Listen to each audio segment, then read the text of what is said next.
Good morning, November 22nd.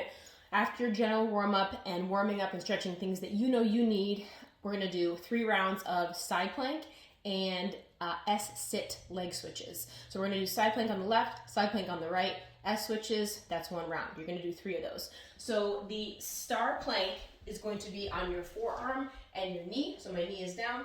I'm gonna lift up into side plank. My top leg is gonna stick out straight. My top arm can stick out straight too. And I'm gonna try to open the legs as much as possible. So I'm getting the glutes on really both sides. So you're gonna do 30 seconds on the left, quickly switching to the other side. Again, I'm on my bottom knee and my forearm, top leg lifts, and it lifts as high as it can. You can put this arm out just so you have that global tension, and I'm pushing away from the ground. So I'm getting my glutes, I'm trying to go in this direction, in that direction, pushing the knee into the floor and the arm into the floor, okay? 30 seconds on that side. Then you're just gonna go into an S-sit. So sitting on the floor with my feet wide, the knees knocked to one side, so it kind of looks like I'm in an S. Sometimes you call it like a side bend sit. And I'm just gonna switch legs. You can do this by picking up the back leg and switching. Sometimes that coordination gets people. Or you can keep your feet on the ground and rotate left and right. Both are great for the hips. This one requires your leg strength and core strength to be able to stick those legs out. If you look at my body, I'm shifting over to accommodate how tight my hips are, but you're just gonna do that for 30 seconds. It's time, so it doesn't matter if you hold this for a few seconds, switch, hold for a few seconds and switch. You're still getting time under tension, so it doesn't matter how quickly or how slow you switch those. You can put a timer on, an EMOM timer for every 30 seconds for 4.5 minutes, and just make sure that you're switching quickly to eliminate that transition time, so you're getting, a good 25 seconds on each piece. Okay, and then the workout is gonna be 4 rounds.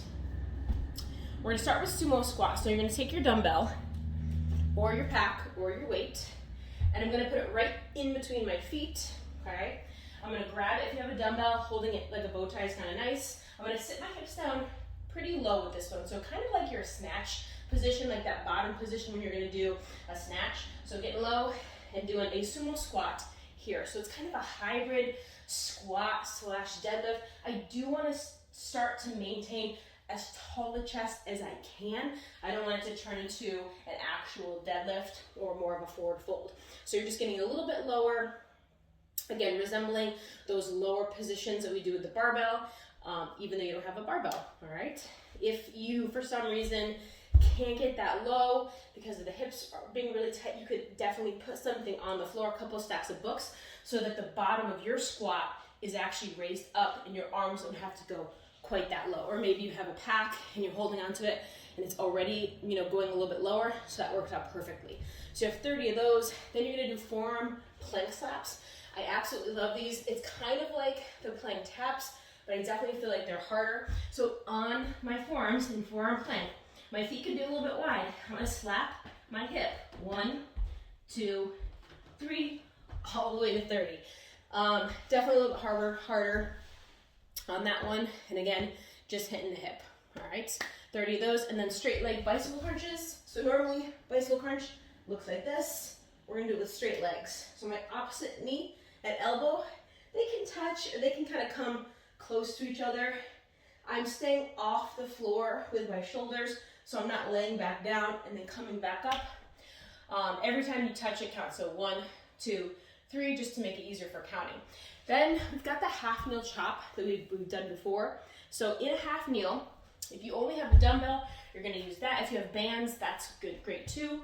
So I'm gonna take my dumbbell, my arms are straight, and I call this a golfer straight. So if you've ever golfed or seen a golfer, their arms are out here, but obviously they're kind of bent. Like this arm isn't perfectly straight when it comes through. They're somewhat straight in here. They're somewhat straight, but there's still a bend. I'm trying to push the dumbbell away from my body, obviously, but it's not gonna be locked out straight.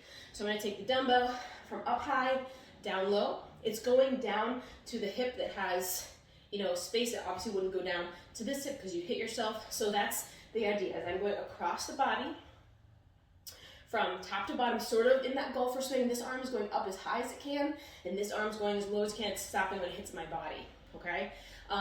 There's a little bit of rotation, so instead of keeping my body super straight, my upper body turns. My hips stay pretty square, but my upper body has a little bit of movement there. If you have a band, you can attach it high.